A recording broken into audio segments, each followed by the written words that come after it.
প্রিয় অষ্টম শ্রেণীর শিক্ষার্থীরা, শুভেচ্ছা নিও। আজকে আমি তোমাদের বিজ্ঞান বিষয়ের নতুন বই থেকে চতুর্থ অধ্যায় উদ্ভিদে বংশবৃদ্ধি এর 2 নং সৃজনশীল প্রশ্নের সমাধান করে দেব। প্রথমে তোমাদের বলবো, যারা আমার চ্যানেলটি সাবস্ক্রাইব করবে না তারা আমার চ্যানেলটি সাবস্ক্রাইব করবে এবং আমার সাথে থাকবে। তাহলে চলো আমরা ক্লাস শুরু করি। বিজ্ঞান চতুর্থ অধ্যায় 2 নং সৃজনশীল প্রশ্ন। নিচের উদ্দীপকের আলোকে প্রশ্নের উত্তর দাও। লক্ষ্য করো, উদ্দীপকের দুটি চিত্র দেওয়া আছে, এক্স, ওয়াই। প্রথম প্রশ্ন, অঙ্গজ প্রজনন কাকে বলে? দ্বিতীয় প্রশ্ন, ঢ্যাঁড়স কি ধরনের ফল? ব্যাখ্যা করো। তৃতীয় প্রশ্ন, পি প্রক্রিয়াটি ব্যাখ্যা করো। এবং সর্বশেষ প্রশ্ন, চিত্রে এক্স ও ওয়াই এর মধ্যে কোনটি নূতন বৈশিষ্ট্য সৃষ্টিতে ভূমিকা পালন করে? তুলনামূলক বিশ্লেষণের মাধ্যমে মতামত দাও। তো চলো এখন আমরা এই 4টি প্রশ্নের সমাধান দেখে নিই।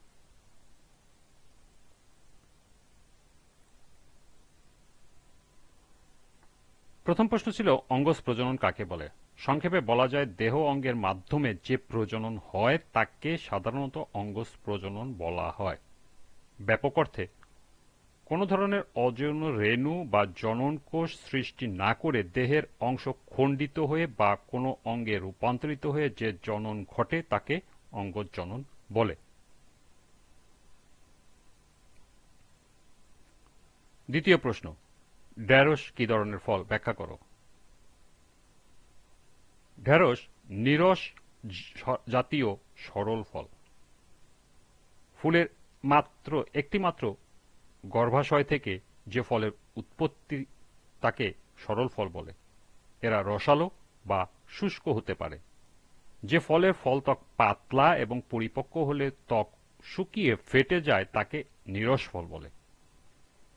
ঢ্যাঁড়স ফুলের একটিমাত্র গর্ভাশয় থেকে ফল গঠিত হয়। নিষেকের পর গর্ভাশয় পরিণত হয় ঢ্যাঁড়স ফলে রূপ নেয়। ফল পরিপক্ক হলে এর কোষা শুকিয়ে যায়। পরিপক্ক অবস্থায় ঢ্যাঁড়স ফল অনুদৈর্ঘ্যভাবে ফেটে যায় এবং এর ভেতরের বীজগুলো বেরিয়ে আসে। সুতরাং বলা যায় ঢ্যাঁড়স নিরস জাতীয় সরল ফল।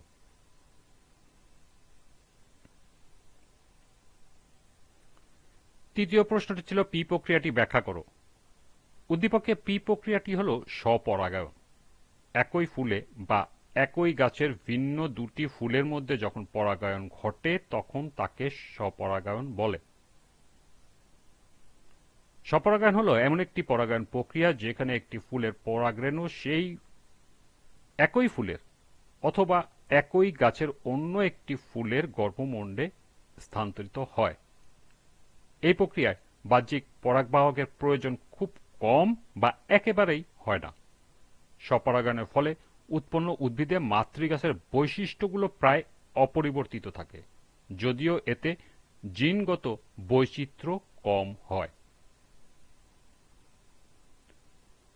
স্বপরাগায়নের সময় প্রথমে ফুলের পুংকেশরের পরাগধানীতে পরাগরেণু উৎপন্ন হয়। পরাগধানী পরিপক্ক হলে তা ফেটে পরাগরেণু মুক্ত হয়। ফুলের গর্ভমুণ্ড যদি একই সময়ে গ্রহণ থাকে তবে পরাগরেণু সেখানেই পড়ে যায়। স্বপরাগায়নের ফলে পরাগরেণু গর্ভমুণ্ডে পৌঁছে পরাগনালীর সৃষ্টি করে গর্ভদণ্ডের ভেতর দিয়ে গর্ভাশয়ে প্রবেশ করে। পরে পরাগনালীর মাধ্যমে পুরুষ গ্যামেট ডিম্বকের কাছে পৌঁছে নিষেক ঘটায়। নিষেকের ফলে ডিম্বক বীজে এবং গর্ভাশয় ফলে পরিণত হয়। সুতরাং বলা যায় স্বপরাগায়ন উদ্ভিদের একটি পরাগায়ন প্রক্রিয়া যা কম ঝুঁকিতে নিষেক ও বংশবিস্তার নিশ্চিত করে। সর্বশেষ প্রশ্ন ছিল, চিত্রে এক্স ও ওয়াই এর মধ্যে কোনটি নতুন বৈশিষ্ট্য সৃষ্টিতে ভূমিকা পালন করে? তুলনামূলক বিশ্লেষণের মাধ্যমে মতামত দাও। উদ্দীপকের এক্স ও ওয়াই গাছের মধ্যে পরাগায়ন হল পরপরাগায়ন, আর ওয়াই গাছের দুটি ফুলের মধ্যে পরাগায়ন হল স্বপরাগায়ন।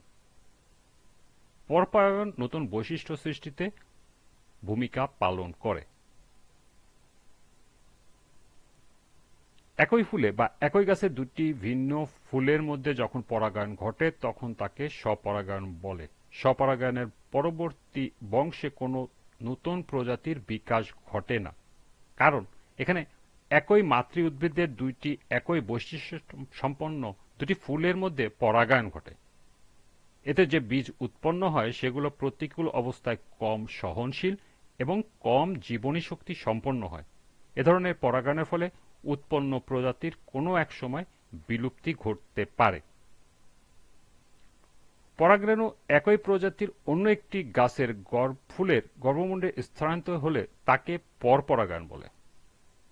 এতে দুটি ভিন্ন বৈশিষ্ট্য সম্পন্ন দুটি ফুলের মধ্যে পরাগায়ন ঘটে, তাই এর ফলে যে বীজ উৎপন্ন হয় তাতে নতুন বৈশিষ্ট্যের সৃষ্টি হয়।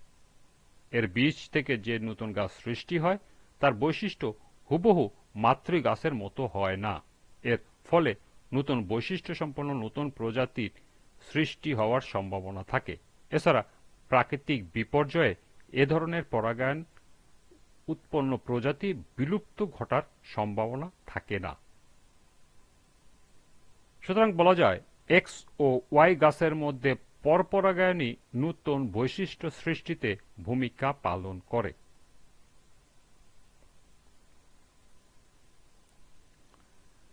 এই ছিল ২ নং সৃজনশীল এর ৪টি প্রশ্নের সমাধান। আজকের ক্লাসটি এ পর্যন্তই। পরবর্তী ক্লাসে সংক্ষিপ্ত উত্তর প্রশ্নের সমাধান করে দেব।